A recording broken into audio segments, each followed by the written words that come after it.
What's up, guys? This is going to be a very interesting video because I've done it before. I've talked about it with so many people. It's probably the #1 asked question in all of van life. There's so many different opinions and ideas. I'm gonna try and do everything that I can. I actually did a sit-down interview style with a buddy of mine as well that I'm gonna integrate into this video, and hopefully we come to a resolution by the end. And yeah, I don't know what else to say. So if you want to check out some stealth parking tips, some ideas, or not even just stealth parking, but just parking in general, let's get it going.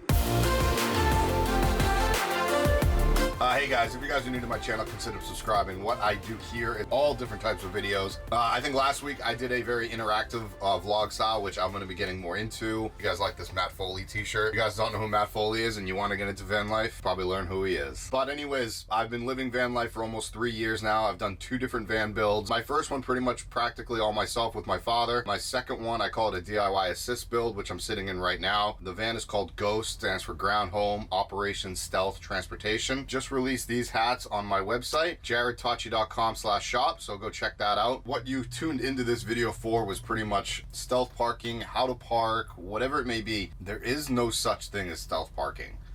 We call it stealth parking in the van life world, but it's not like we are hiding from anybody. At the top of the video, I actually said that I'm going to integrate a conversation that I had with my buddy Marty. Marty has been also living that stealth lifestyle for a long time, for I think maybe 18 months or something like that. I'm not really sure, but he's been in it for a while. Him and I recorded for an hour and a half. Marty also has a podcast called From the Van. Check that out. I've been on it twice, but he interviews people from his van, and it's just a more of a casual conversation. He wants to get to know the people more than what's in your van. So if you want to know the actual people behind van life, check out From the Van. Just giving him a plug because I think he deserves it. I'm not getting any kickbacks from that. I just love Marty, and his girlfriend Colette is also amazing as well. So check out From the Van. And I'll put that link in the description below. I've got me and Marty in frame right now. I got Colette is behind the camera. Well, we're gonna talk about some stealth parking. On this video, I wanted to bring in an expert. I felt that I'm pretty good at stealth parking, but I feel that this guy right here is truly an expert. This is Marty Benson and Colette. Colette's behind the camera. He's doing some work. Actually, you know what? Let me spin around the camera so we can see Colette real quick. Hi, Colette. She's so cute. Colette and Marty both live in a Mercedes Metris, of all things. Yeah. Which is like the little sister to a Mercedes Sprinter, I guess, right? The way I describe it to people is that it's a little bit larger than a Dodge Caravan. Everybody knows what a Dodge Caravan is. There you go. Mercedes made a cargo van that's a little bit larger than that. It's sort of like the biggest small van, which is why I chose it. I feel really far away. I'm gonna bring us a little bit closer. Yeah. Does that work? Yeah. So you guys can you can be a little more intimate with us. So we can get into parking garages. We can fit in your standard parallel spot. And we were joking earlier that the thing about our van is that I feel like when people see it, nobody in their right mind would live in a van that small, and so we don't get messed with because that's true, actually. It's too small for 2 people and a 50-pound dog. Colette's was that Colette knocking on wood? Yeah. I did a stealth parking video a while back, and I was just trying to give as much information out there from my own personal knowledge that I have encountered with the stealth parking community and how I stealth parked, and I was trying to give some tips and some trades to people out there that do this. I think that's kind of what I wanted to do here. Yeah. Because you recently traveled 11,000 miles? Yeah, we did about 11,000 miles. We did 22 states and 4 Canadian provinces. Okay. We didn't pay for parking. We didn't get a speeding ticket. We didn't get a parking ticket the whole time that we were there. The whole time? And you were gone for how many months? It was only 7.5 weeks, so we were hauling. 2 months. You know, we were really moving. And then I'm from South Carolina. Okay. And so I drove home for the holidays last year, which was like a 10 or 13 state thing. And it was the same sort of deal, just crashing in streets and stuff. And Northern California trips where we've stayed. We spent a bunch of time in Los Angeles, and then we've stayed a couple of weeks worth of nights in San Francisco, and all around California. And you predominantly stay, or your residence is Southern California? Yeah, we live in San Diego County. Yeah, so you know the parking laws in the San Diego area better than pretty much everybody I know. Here, pretty specifically, yeah, we have an idea of what's going on. And the thing in Southern California, because it's such an attractive place to be, whether you live in a van or not, these communities have sort of caught on to the fact, and also because it's this vagabond surfing community has been a thing since the 50s. The communities have caught on, and almost all of the coastal communities in Southern California have some sort of prohibition on sleeping in the street, sleeping outside, sleeping in a vehicle, parking a residential or a recreational vehicle overnight, and they vary from town to town. Because we're sort of tuned into that, living in Southern California full time, when we've gone on the road, I think it's given us a bit more acumen for understanding what the problems are going to be, even in a place that we've never been to. We just sort of keep an eye out for what the local laws are. When it comes down to it, finding a place to park, first and foremost, the thing you need to be really good at is just reading street signs. Yeah. And knowing where a vehicle, whether there's a person in it or not, or whether it's outfitted for habitation or not, whether a vehicle is going to be legally parked in a place is your first hurdle. So before we get into before we dive really deep into stealth parking, and we're going to be bouncing a lot of ideas off each other, things that we've encountered over the last, almost 3 years for me. How long have you been a van life? Just a year and a half. Just a year and a half. Before we get into all that, best way to find you is Instagram? Probably, yeah. From the van. From the van. All one word, From the Van. Yeah. Marty is also my stand-up comedy buddy. We're going to hopefully hit the road at some point on some sort of tour, some sort of van life tour. But also, Marty runs a podcast with Colette, From the Van. Also called From the Van. Yeah. Right. Thanks, Colette. Yeah, so Marty and Colette do an amazing podcast that I've been on now twice. So go and check that out, please, and give them a listen. Download whatever all that podcast. We're also at FromTheVan.com. We're hoping to vlog soon. All right, so stealth parking, because I'll kind of maybe go into really what I've encountered of recent. By the way, my whole shtick being in Ghost was I've never gotten a door knock. I got my first door knock, everybody, very recently. About a month ago, I was leaving Portland. It was the last week I was in Portland, and I got my very, very first door knock. It was from the police. I was sleeping in a very heavily residential area. Somebody called and complained that I was running a generator. People know my van. I don't have a generator. There's no way for me to run a generator. It's just that my friend and I were literally parked from bumper to bumper backwards from each other. Somebody in a very high-class neighborhood, uppity neighborhood, made a phone call and said there was suspicious activity from a generator or whatever, and a cop came by at 7:30 in the morning, gave me a knock. It turns out I got business out of it. His bicycle partner, wanted to build a van. Now I'm consulting for that. That's hilarious. That's hilarious. The police could not have been nicer to us. They were super interested in the van. They were like, let me check it out. He actually didn't even want his. I was like, when he knocked, I actually walked out the front door. Made sure it was a police officer. 7:30 in the morning, I didn't really care. And I walked out with dressed nicely and or normally, I guess, or I don't know what normal is, but I was like, hey, everything okay? And he's like, yeah, man, I hate to do this to you, bro, but got a phone call about it. You're running a generator. And then he not only told me, he's like, dude, he pretty much told me I was an idiot for parking there. Mm-hmm. And I was like, duh. And he was like, dude, literally 4 blocks away you could park and I will not bother you. Mm-hmm. He told me where to park, where to live pretty much. Mm-hmm. And then we started talking and he's like, so what do he's like, what do you do for work? And I was like, well, I'm a YouTuber consultant. And he's consultant for what? And I'm like, small space design. So I was like, hey, check out the van. And I had my bed up and you can't see my toilet. I've heard that if you have the door open in a residential area, and I have an LLC, which I do, if you have an LLC and you say that this is a mobile office, they cannot give you a vehicle habitation ticket if they don't see a bedroom or a bed and a bathroom facility. Then you are a mobile office. I don't know how true that is. I would imagine that also changes from jurisdiction to jurisdiction. Okay, so maybe not in Portland. There are so many variations in terms of the way that municipalities have tried to control and limit the vehicular habitation thing. That probably works in most cases. And at the end of the day, man, this is something that having knowledge of the law is super useful, but you also don't want to flaunt that. Whenever you're in an encounter with the authorities, basically what you want to do is be sweet to them and ask them what they want from you. Exactly. Right? Because the same thing happens in San Diego. They have a new, rebooted, super onerous vehicular habitation thing down in the city of San Diego, Prohibition. I ran into a British dude who lives in Canmore, Alberta, Canuck that lives in Canmore, and they're both friends, and they were traveling in separate vehicles, and I ran into them a couple weeks ago. And they got a warning in the city of San Diego, and the cop told them to come here. And so the cop was trying to help them out, Right. because they know that here the enforcement is more lax, even if the laws are the same. The last thing to do, the last ditch effort, is being antagonistic with the authorities. And I couldn't agree You more. want to be sweet to the authorities, even if they come at you with like bile and hatred. You just like kill them with kindness, because are the people who stand in a position to write you a citation or tow your vehicle or whatever it is, depending on the jurisdiction.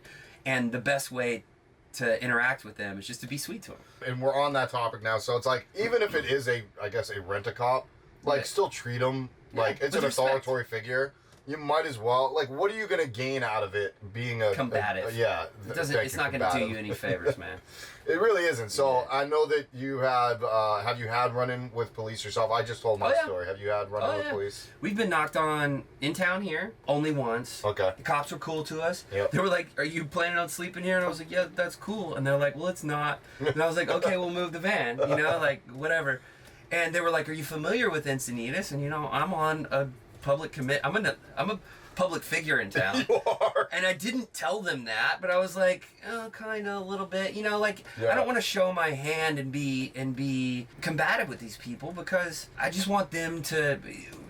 They're doing their job. At the end of the day, what they're trying to do is placate some meddlesome busybody landowner that's in the neighborhood. That's who called on you, almost definitely. In Portland, We've been knocked on in Chicago. That's definitely who called on us there. We've been knocked on in Toronto. It's certainly who called on us there. The one time that it was dumb us that we got knocked on, we were in Yosemite. We pulled up the Glacier Point, which is like a place that you clearly can't sleep overnight. But there were a whole bunch of vans there, and we were like, let's try it. And we hadn't been drinking or anything. And that's another thing about stealth parking that nobody talks about. Is that, like, if the cops knock on your van and you're sober, you can move the van. If the cops knock on your van and you're in a place that you don't know, and the cops knock on your van and you're not in a state to move your van, don't move your van. And personally, my attitude towards that is tell them you can't move your van. Because that's a respectful thing to do, is be like, hey, I'm sorry, I'm in a place that I shouldn't be, but I'm in a state that I shouldn't move my van. Anyway, when we were knocked on... Has that happened to you? No. Okay. No. Are you worried, if that did happen, that they could actually cite you for being a DUI? Because they technically... If you have your keys on you. So this is a place where I wouldn't challenge the police in the moment. But I would certainly challenge them after the fact. Now, if you do have RV, if you're registered as a motor vehicle, registered vehicle, if you're registered as a motor vehicle or whatever, a motor home, then technically I am allowed to have open container in the back of my van. Technically. So if you keep it as a commercial vehicle, then you're entering a gray area between law enforcement and, it's not really a gray, it's black and white, you know, challenging the authorities, but you're not really challenging them, but, like, they could write you one. The police are not going to give me a DUI. No, I don't think they would either. Well, they can. And here's why. Is because I am never above the legal limit in my van when the tires are warm or the hood is warm. So that's what they can test that? Oh yeah. Okay. Oh yeah. Any cop, they'll hold the tires. Any cop worth his salt will touch the hood. Oh, the van hasn't been on for a while. Touch the tires. Tires haven't been used in a while. I could get popped for an open container, but that's a risk that I'm willing to take. So open container is different than DUI? Certainly. Okay. Open container is a ticket. Okay. DUI is you maybe lose your license, you gotta hire an attorney, you're in for $10,000. Like, Gotcha. It's a big deal. Okay, so there is DUI such a thing as a DUI in an open container. DUI is a terrible thing. Yeah, it's like a you don't $10,000 want that. fine in California. And for a lot of reasons, like, you don't want to be driving around drunk. It's an awful. It is. Like, I've been hit by a drunk driver, by the way. Forget the implications for you financially. You could kill another person. Yeah. I don't care about you. But, like, if you want to endanger your life, that's fine. I never mess around with drinking and driving. I am regularly drinking in my van, but I'm in the back of the van. Yep. The van hasn't been on for a long time. Right. And I am risking an open container ticket. No judge is ever going to allow me to be convicted of a DUI in that situation, because I'm sitting in my van. My keys in the back of the van. Right. I put it on the counter. Right. It's in my wingspan. Yeah. But the van clearly hasn't been driven in a long time. Oh, that's really interesting. We've strayed way afar from. That's still parking. It's still parking. I know we're kind of going off on tangents. Let's go back to the very beginning. I learned the most important thing, I think, about the very beginning. There's parking, and there's stealth parking, and there's Pinterest, and there's Instagram, and there's like. Oh man, we need to go into all those topics. I want to live the hashtag van life lifestyle. Right. And so I see all these people who are like, it's their first foray into the whole van life thing. And they want to wake up right next to, like, beautiful scenery. Right, Or whether whatever. it's a beach or a valley. Yeah. Colette has her hand up very respectfully. What's up, bud? Open container Should Google ticket this. in California is $250. Yeah. $250. Maximum. $250 open container. And If the fine for loose marijuana in a vehicle is maximum of $100, which is interesting. That is That is cheaper than interesting. alcohol. That's nice. it is cheaper. Yeah. People who are fantasizing about van life, or people who have just started van life, Yep. want to park next to rollicking waves or like a beautiful sunset or something and wake up to that. That's not real life, everybody. I just want to kind of. That is not real life at all. Do we go to those places though? We are technically parked in front of an ocean right now, which you might even hear waves crashing. Yeah. So yes, and it's nighttime. So yes, we do park at those places sometimes, but we can never sleep at them. We have to be out of this parking lot by 10 p.m. 10 p.m. So there's a no parking limit at 10 p.m. in the specific parking lot we're in. I find people who have just gotten into the van life thing trying to park on. Somebody was asking us the other day on this live thing. Yeah. Dude, what about one through Malibu? And it's Right, like, dude, the PCH, don't Pacific Coast park Highway. there because people are hauling ass. They're Yep. moving super fast. It's going to shake your van. And the most important thing that I learned about parking, forget stealth parking for Yep. a minute. Let's get to that later. Yeah. But like when you park your van at night, you want to be if you're parking in a parallel spot, Yeah. you want somebody behind you, right? 100%. I'm with you on this. Holy crap. Because if a drunk driver comes through God forbid. and whacks your van, Yep. you want them to graze you or glance you as opposed to full-on rear-ending you. Because you number know? one, most of us sleep in the rear of our vehicles. Yeah. We will be dead. Yeah, within you're getting instance. smacked super hard. Yeah. Yeah, that's where you start. And then park on streets that don't have a lot of traffic Yep. or high-speed traffic, right? I'm also an advocate of, I actually don't park around other van lifers. So this is an interesting thing that's come up with us in town here, is that we have our little... This is more of a stealth.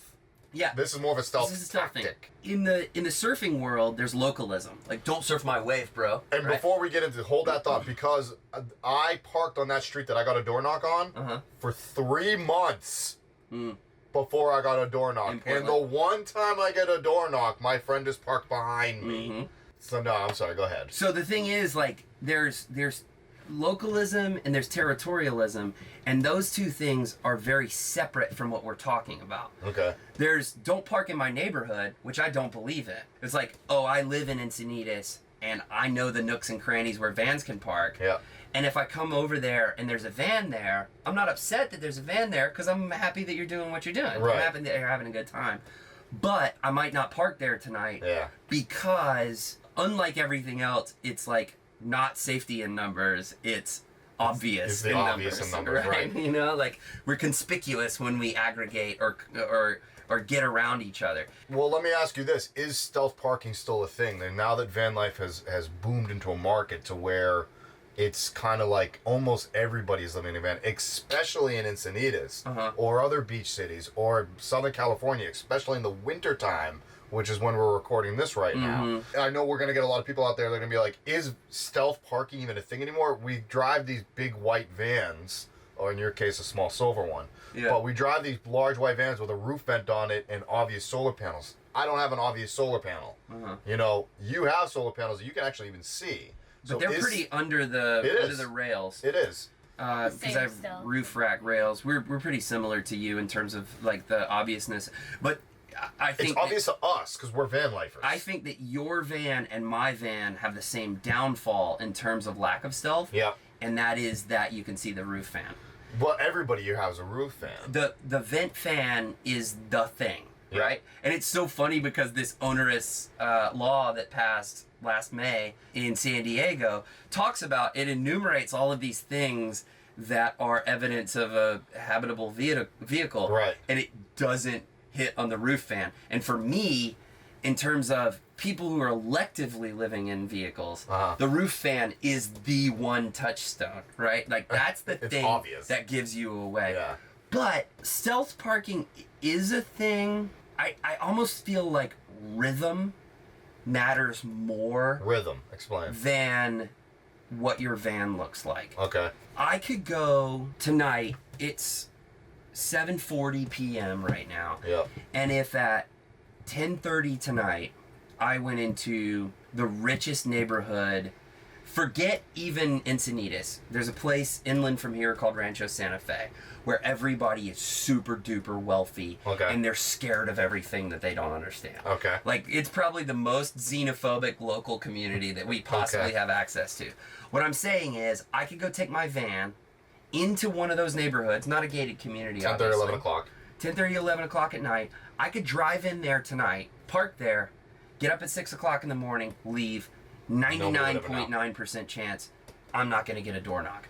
If I stay in that neighborhood 3 nights in a row, You're definitely. done. You're done for. I'm in trouble. And so the deal is rhythm matters more than what your van looks like at a certain point. Like if you're in an 80s conversion van, you're going to have trouble. If you're in a Class B RV, you're going to have trouble. If you're in a camper shell that goes in the back of a pickup truck, you're going to have trouble. But for the less obvious stealthish camper vans, you could park anywhere for a night. And so even here, I've got my nooks where I know that I'm safe, and I don't even park in them more than 2 or 3 nights a week. Right, and I'm a big advocate of never parking the same place 2 nights in a row. Right, sure. I can park there, like I've parked in the same spot here in Encinitas. I've been here almost 3 weeks now. I've parked in that spot probably 10 times, but it's never on like a Monday and a Tuesday. Consecutive nights. It'll be like a Monday and a Thursday. Yeah. And it's because you change it up. And I'm also a big advocate of blending in. So I'm all about, am I blending in with my surroundings? Am I going to park on a street that has a bunch of sedans in front of a bunch of, homes? No, I will never park in front of somebody's house. I will try, if I am in a residential area, I will try and park on a side street or not directly in front of somebody's house where they can actually look out a window and see me. Right. So if I ever have to park into a residential neighborhood, Los Angeles is pretty easy to get around that. For us, our rule is that like park in a place where, because and I've heard that people, and this is probably a great practice, probably best practice for van lifers is always get out in and out of the front doors. Right? If anybody sees you get in and out, you should get out of the front doors. We don't do that all the time because we feel pretty comfortable in our little, like, borderline invisible van. And so for us, our rule is park in a place where if you open the slider, nobody can see into the slider out of their window or their front door. Okay, right? That's a pretty good rule. And so we've stayed in residential neighborhoods a whole bunch. If you're not the only car on the street or the only van on the street, we're generally pretty good. We just try to we park in front of the group of hedges. Or I do that. Or if somebody's got a tall wall in front of their house or something like that, we park in front of that. And then we're able to get in and out of our slider, and we just turn the lights way down before we get out. And that's been really easy. The other thing that's crazy that I realized, because we spent 9 nights in New York City, Yeah. probably 5 of them in Manhattan, Wow. a few in Brooklyn, and then 1 or 2 in Queens. Yeah. And we never got messed with. Yeah. And one of the beautiful things about cities is, especially densely populated cities, is that there's so much going on there Yeah. that unless you're being really obvious, nobody cares. In Manhattan, we would find a place that was legal for us to park, and they were just in and out of the van a bunch of times at night, but we weren't like hanging with the doors open. Yeah. Right? And that's It's a dead giveaway if you do that. it almost goes without saying, but like if you're trying to be stealth and you're in a quasi-residential neighborhood and you've got like your back doors and your slider open and you're like hanging out during the dinner, day, yeah. and then you're trying to sleep there, it's like you're doing everything Why wrong. would you do that? Yeah. If you are trying to stealth out, yes, maybe cook with only your roof vent open, or something along those lines. Don't be obvious. Like, you would think that is obvious, but there's a lot of people out there that probably don't know. Why can't I have my door open? Why can't I? But cooking, there's going to be smoke everywhere. And it's like, well, get, a thing that sucks out. Like, I don't know what to say. I've been really on the fence about what to do about these people. So These people. So I was sort of alluding to this earlier with the localism thing, but like localism versus congregation, right? It's like we shouldn't park next to each other. On my there's a nook in Encinitas. Which you still haven't told me where. I'll show it to you, but it's perfect. There's an apartment complex on one side of the street, on the opposite side of the street, and on the side of the street where we park, it's just the back of a like estate. Okay. Right? And so I it's know where you are. It's hedges and stuff. But one of the wonderful things about this place is that my sister's house, where my van is registered, and where I'm registered to vote, and I get all my mail, is 200 yards away. Okay. And so if the police did pull my plates, they'd be like, oh, this van belongs right there, nothing's going on. But there's been this van, it's a super cool, like, probably Chevrolet or Ford 150 or something like E150 or something like that from the early 2000s with a yellow stripe on the side of it. It's really pretty, and it's a camper van. But these people have been like hanging out broad daylight in that spot, and I'm like, guys, this is the nighttime spot. Go hang out down at the beach when you're trying to cook, because I'm not trying to blow this spot up, And I'm not a confrontational person, and I'm not trying to kick them out of the spot or not have them there, because I want to welcome them to use that spot. Yeah. But at the same time, I don't want it to be eliminated as an option for people who want to go and like be quiet and sleep there, So that's actually that's a good point. Like I've actually left my van for like a days on end in one spot, but that was in Hollywood mostly. So now I'm getting it more, and I move my van daily, and why not go to certain spaces or places during the daytime and then go to sleep somewhere at night? That is a big. That's probably, again, obvious to you and I, but maybe not obvious to everybody here. Because you can be notorious. You know what I mean? If you go to a park, even if you're not in a coastal community or whatever, if you go to a park, you can open your van up, like cook outside, even if it's raining or whatever, you got a like awning. You can put an awning out if you find a decent spot for that.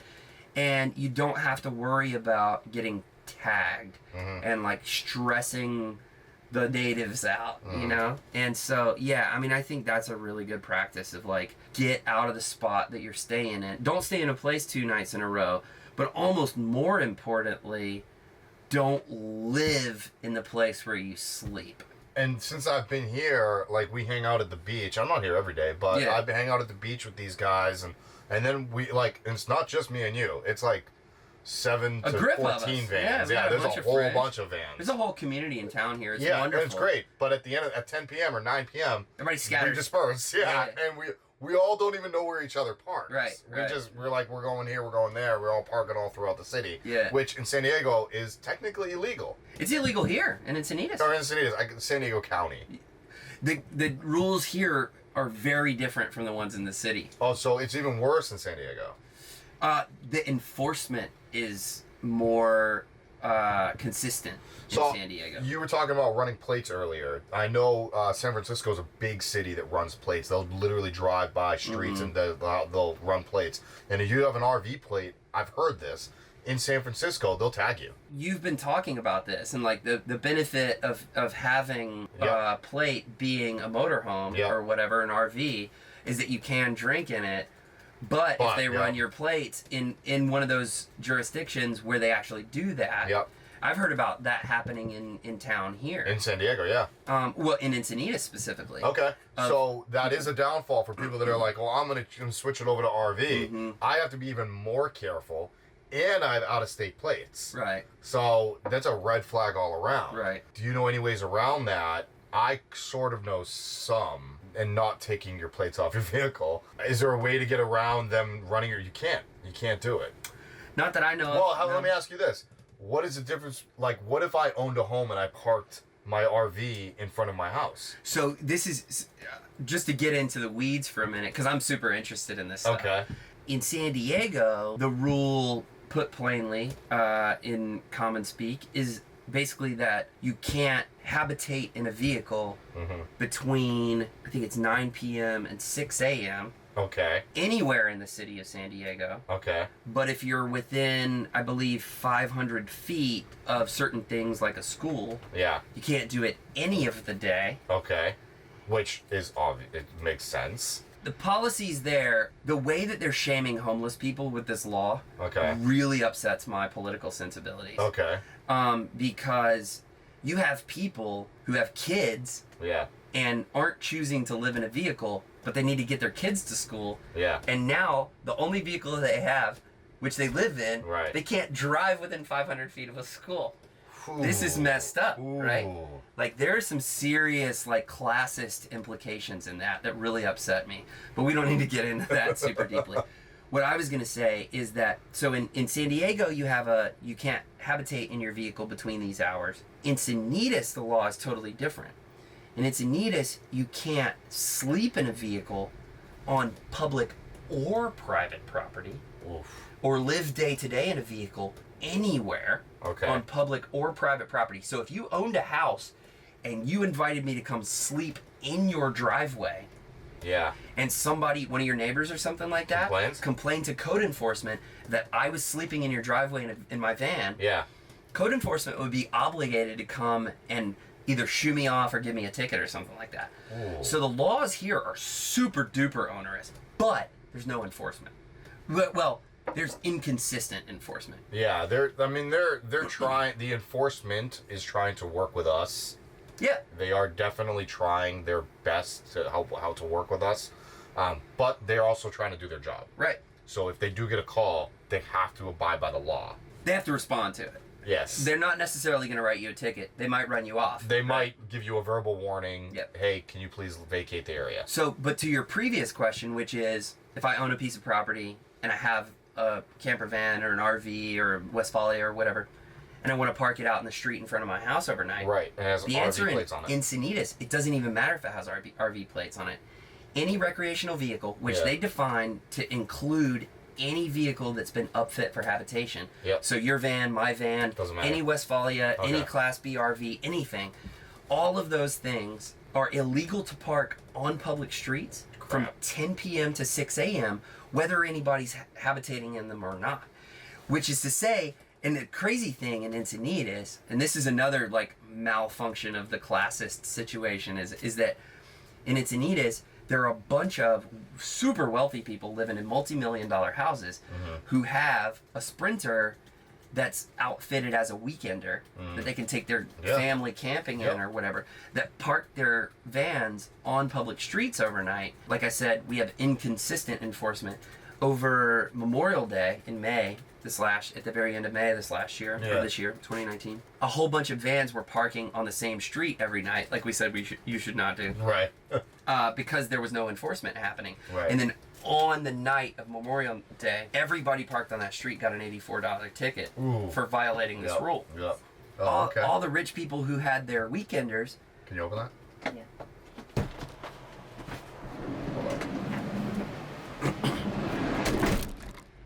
Cool.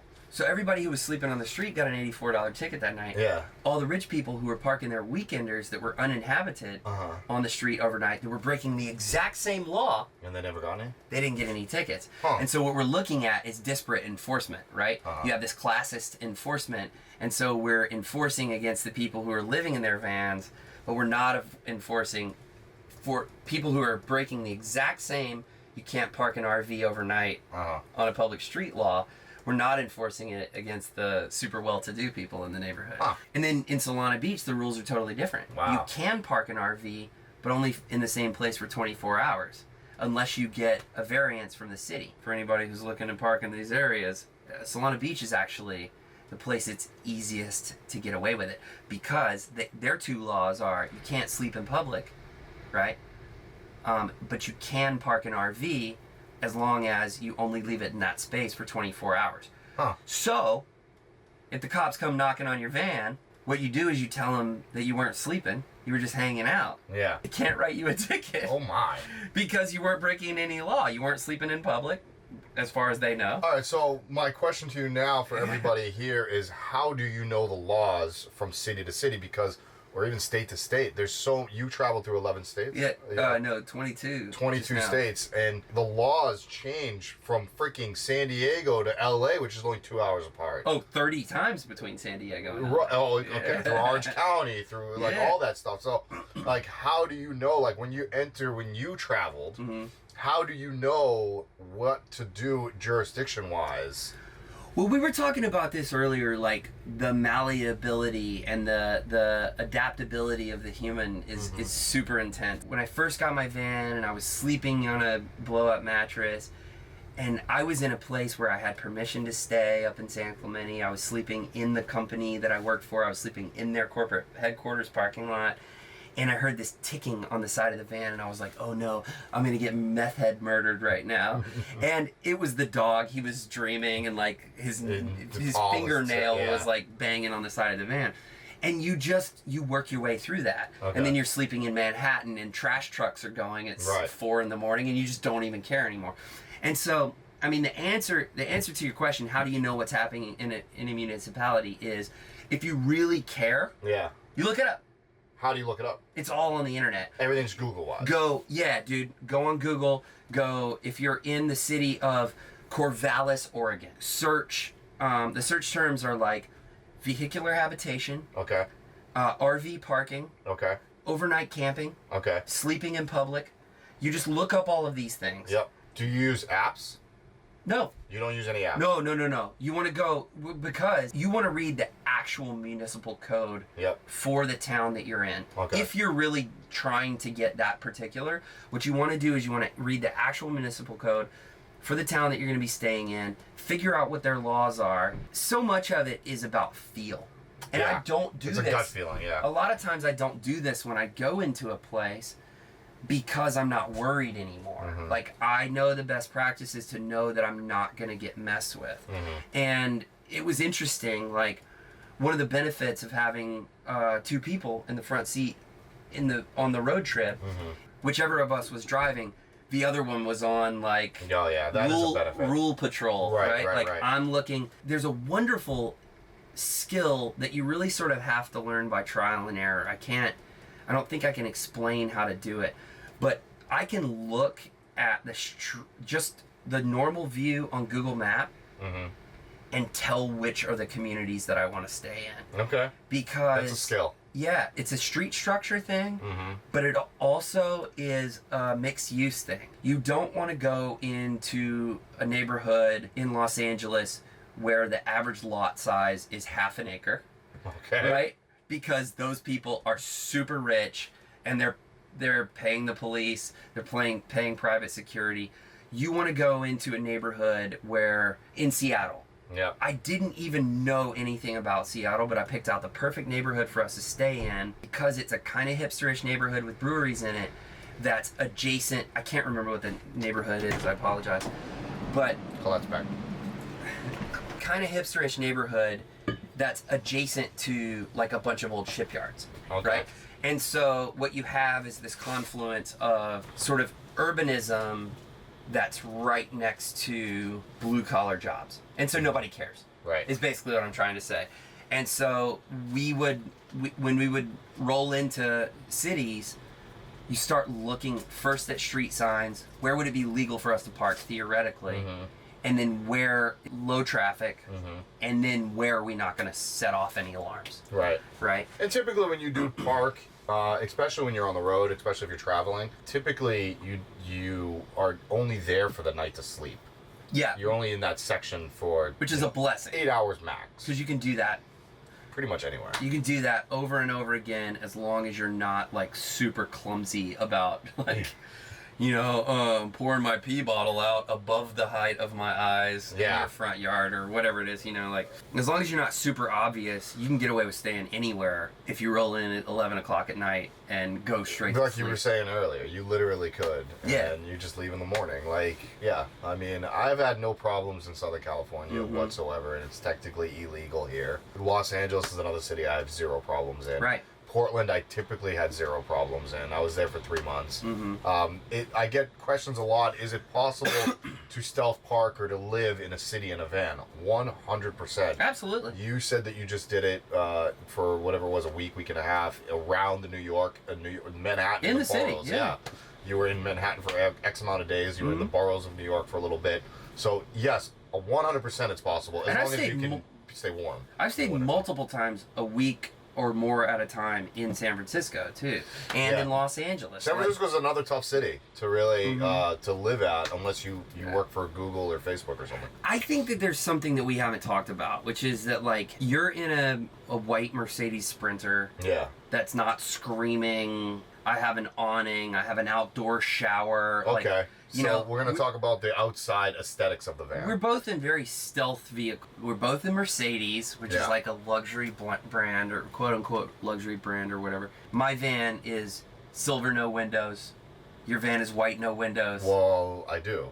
I have 2 massive windows. But they're covered. They look stock too. Yeah. Yeah, which is also important. But they're blacked out when you've got these things in. When I have their blackout windows. So I guess what I'm saying is both of our vans are sort of like by design very stealth. On the exterior, right. That's what you mean. Yeah, right. yeah. Yep. And so when we talk about stealth parking, you have to take into account that people are driving very different homes around. If you're in a like obvious camper, all of the things that we're saying are sort of out the window. Yeah, I mean, borderline useless. If you have custom bumpers on, an awning on there, roof racks, if you have bicycles coming off the back, right? I mean, the list goes on. I mean, I guess stealth parking 101 is keep your outside as stock as possible. I've talked about that many times on my page. I'm hoping that you guys know that like I just feel like that's kind of obvious. You look at both of our vans, and I can show you outboard pictures of both of ours, and they look pretty freaking stock. Yeah. With the exception of that stupid roof vent. I would think that that's pretty obvious, but you know, I guess it's not obvious to everybody. You just sort of have to work with whatever you've got. And if you're you know, this is, I guess we're doing a stealth parking video.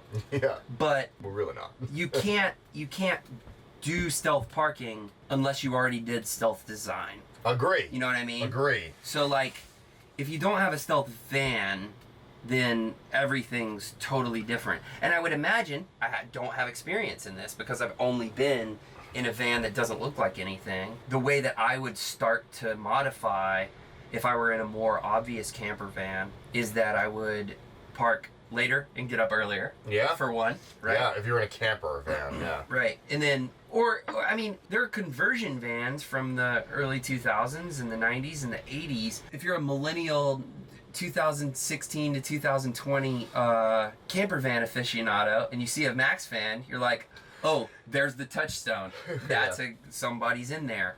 Or either they're doing pet grooming or something like that. So, I don't mean to interrupt you right now. How do you feel about fake signage? It's a great idea. I mean, I didn't do fake signage on my van yet. Okay. But I do have a canine sticker on the side of it. You have a canister because you have a dog. Right. And if you leave your dog in there, you don't want people to actually to call animal control, which has happened to him. Yeah. On your vehicle because you have a dog barking. Right. And he's totally fine. Yeah. The first thing that I did for the van was make sure that the dog was going to be safe between a certain his dog temperature range. is like his child, Yeah. as like every dog owner out there that I know of. He treats his dog better than he treats himself sometimes. It's true. The only one of us has been to the doctor in the last decade. You know? So I had signage in my first van, but again, it was a big white van with no windows, so I could almost get away with. I can tell you guys all now what I had. I had pest control signs. I actually called it Ghost Pest Control, just because you can't see the bugs, we can. That was like my motto. Did you have that on there?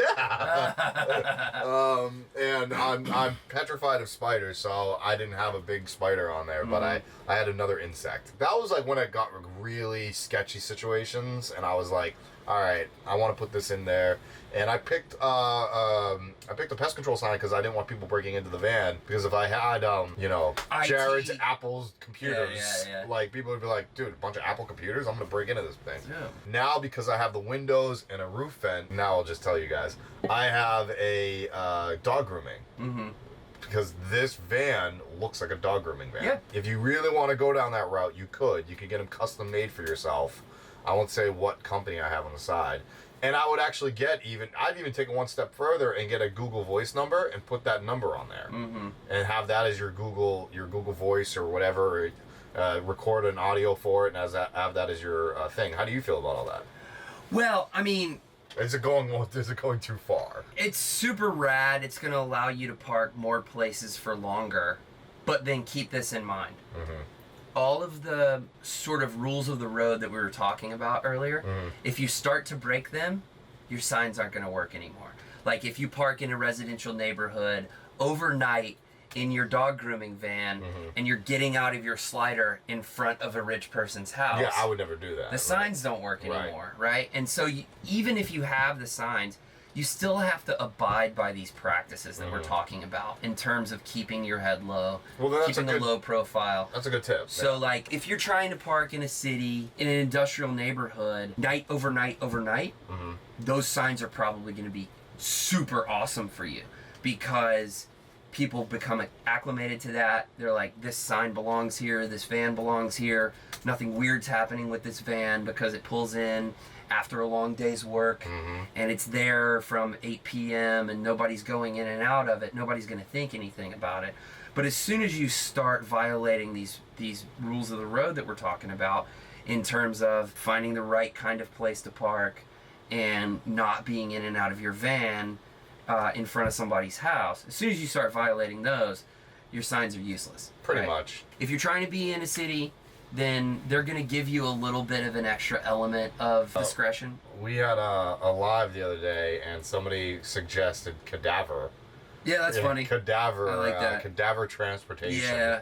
Yeah. Or cadaver removal or something. And I was like, wow. That's... Marty's mortuary services. Yeah, there you go. How do you think about that? That's in something. Is it?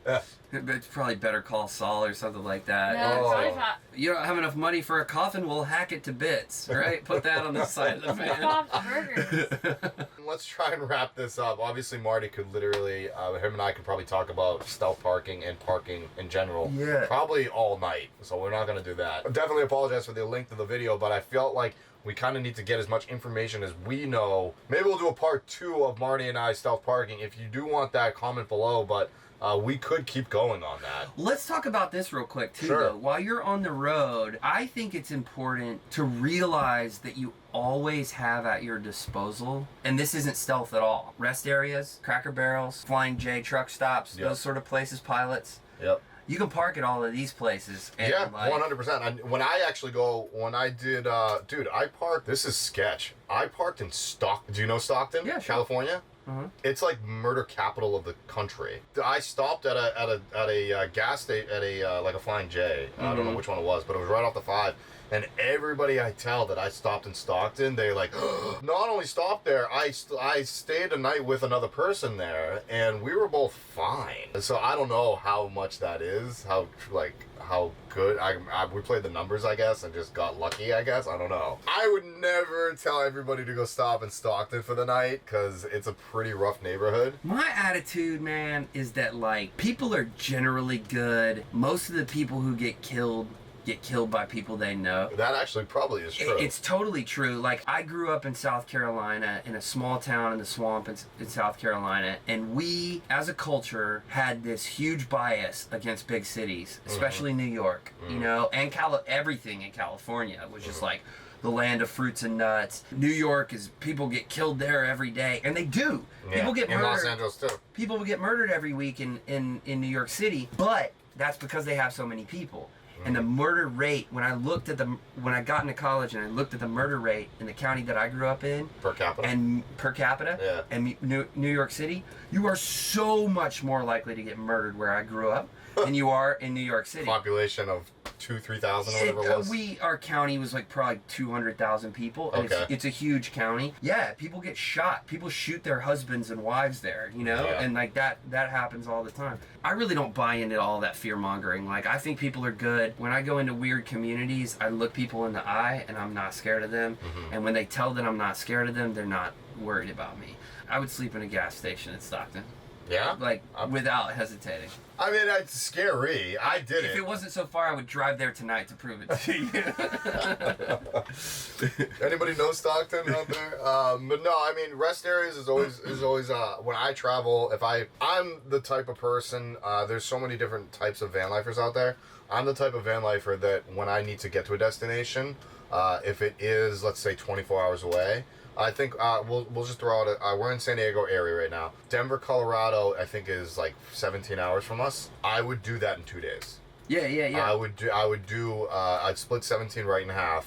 I would do as much time as that is, so 8.5 hours. So I would do 8-hour drive. I'd find a rest area, sleep, get up 8 hours again, and I'd get to Denver. A lot of van lifers don't do that. A lot of van lifers will drive for 2 or 3 hours per day. And if you have the luxury, you might as well go slow, right? Yeah, I'm more of a kind of person that, like, You want to get there. I want to get there. I want to get it done. So I drive long distances quite easily. The furthest I've done a 24-hour drive once. I'll never do it again. But most recently I did 18 hours straight. And so I could do from here to Denver in 1 day. But rest areas are super important because I believe even during my trip from Boston to Portland, I would stop at a rest area and take like a 2-hour nap, and then I'd get up and just go. You know, so. Oh, here's cool. This is cool. Here's cool. I have slept in a few rest stops, and I came up with a rest stop tip. Okay. When you go into a rest stop, if you have options in terms of your parking spaces, park right in the middle of the rest stop. Okay. Because there's a bunch of tumult going on. People go to the rest stop because they have to pee. Truckers go to the rest stop because they're doing long haul across the country. Right. The places where there's the most wind and the most speed and the most noise are at the entrance and the exit. Okay. So if you can park in the middle of the rest stop, you're going to have a way better sleep. Yeah. Because people are decelerating or beginning to accelerate there. Okay. And nobody is like whipping through. I remember my first trip across the country in the van, I pulled into a New Mexico rest stop or Arizona rest stop or something. I just took the first spot that I saw, and I had like one of the worst sleeps of my life. Just because everybody was like whipping into the rest stop, going to the bathroom or whatever. We're getting off the highway. And my van was shaking the whole time. And so, yeah. That's a big deal. And just to go back, I apologize for beleaguering the whole thing, but the interesting thing for me about, and I'm doing it in a city of 60,000 people, the interesting thing for me about self-parking, and I would love if anybody wants to comment and like follow up on this, and maybe we can address it if we do another revisit. Long-term habitation in a large city. We did 9 nights in Manhattan. We did 5 nights in Manhattan, 4 nights in other boroughs of New York City. And we were able to do that without much trouble because we were on vacation, right? We were on a road trip where we didn't have to like be places and make money and stuff. We were just doing what we wanted to do during the day.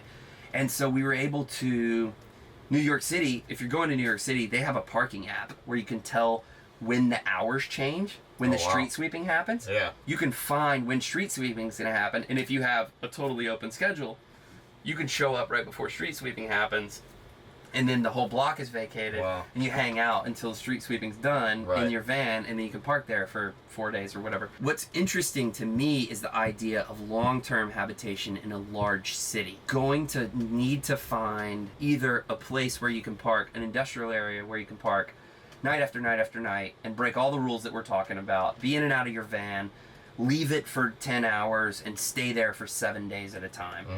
You're either going to need to find that sort of like cush zone, or you're going to have 7 to 10 spots that you can rotate between. Colette has taken a job up in LA. I'm super interested to see how much we need to move around. I know that we can do it because we've had so much experience self-parking in a bunch of cities, and I know I lived in LA for 4.5 years, so I know LA really well. But I'm super interested to see how much we feel like we need to move around to not get messed with. It's in Glendale, which is like kind of a city, but also suburban. It's its own city. It's its own city. It has its own. And it's got like a little downtown zone, which is where her theater that she's going to be working. I'm interested to see if we're driving to Burbank, if we're driving to Hollywood, just to like make that rotation. I've got some spots for you. Or if we see we can like just sort of stay local. It'll be fun to see. I would love to hear from anybody. We definitely went off on a tangent on a couple different things, but I'm really glad that we got some of the information out there to everybody. I'm trying to figure if there's anything we missed. Don't do that to I feel like we did. No, I'm guarantee we missed a lot. Oh, the other thing about trying to park in a super beautiful place. Does. Yeah. I talked about this 50 minutes ago. But like when you shutter your van down. Yeah. And light tight. Yeah. And you're actually going stealth, and you're gonna hang out and watch a movie or hang out with your friends or your girlfriend or whatever. Yeah. It doesn't matter where you're sleeping, man. So if you can find a place that's secure, that you're not gonna get knocked on, that's in close proximity to wherever what you want to do the next day is. Yeah. Just park there. Yeah. Like, don't do it for the gram. We never did talk about that. We never did talk about pictures and go to that place in the morning to take the picture. Yeah. Fake it if you have to, if you're trying to be an influencer or whatever. Don't stress yourself out by trying to sleep on the peninsula. Yeah, when there's an industrial zone right around the corner from the peninsula where you can like chill out and watch your movie. Like, just go there. Yeah, there's, guys, if you guys are new to my page, you'll understand that I try and show as much real van life as possible. I'm telling you this right now from two very experienced van lifers. You do not wake up with your doors already open, with coffee already made, open, and not even opening up, just walking out and standing on a guardrail looking out into a valley. Yes, I just described one of the most viral videos right now in van life. Can you agree with me that those things don't happen? We do wake up in really cool places. We do wake up with sunrises that are gorgeous, and we watch beautiful sunsets. But we don't wake up with our doors already open. No. Well, I guess the point for me is that not only is that not realistic to do that on a daily basis, but it's also not worth your effort. No, it's not. You know what I mean? To try to do that. Yes, when I've been on BLM land somewhere, I have woken up to like some of the most beautiful sunsets of my life. But those are unusual circumstances. Right. When I'm living my real life, making a living and living in a van, what we do is we park in the place where we feel secure, we feel like we're not bothering anybody, and then we go where we want to go during the day, which is this gorgeous place right next to the beach. We will sleep in a place, even if your schedule isn't go to bed at 10 p.m.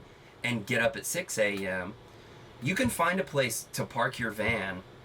And we did this on our whole road trip, like, because Colette and I love drinking beer. We would find a place that was a little bit off of the zone where we wanted to go to breweries, and we'd go and drink too many beers, and then we'd go back and get in the van, shut up, go to sleep, and then you might have a little hangover in the morning, and you don't want to get up at 6 o'clock in the morning and move the van, but you do. Yeah. And you just move it to another place and go back to sleep. Yeah. Like, it's 15 minutes of really gnarly, this sucks. It enables you to... We talked about that today. Stay in your zone, and then go be where you want to be during the day. We regularly do that in Encinitas at this place where we're parked right now. If you guys have any questions for Marty, you can find him at From the Van on Instagram. Also check out his podcast, FromTheVan.com, or all those other sites that you can go and check YouTube them out and at. all that. Yeah. Hope you enjoyed this hour and 25-minute video. I'm going to cut it down quite a bit, I hope. Do apologize for the length, but I wanted to make sure that I got as much information out there to everybody as possible. Yeah. I'm gonna bring Marty back before I leave town. I think. Yeah. I think we should do another video. He's also gonna be. We're gonna be hitting the stages together, comedy wise, in 2020. And we'll be at Tiny Fest together. And we'll be at Tiny Fest together. So I can't get rid of this guy. He's he's my buddy. Colette, thank you for being in the Peanut Gallery. Anytime. And we will see you guys next time. Yeah.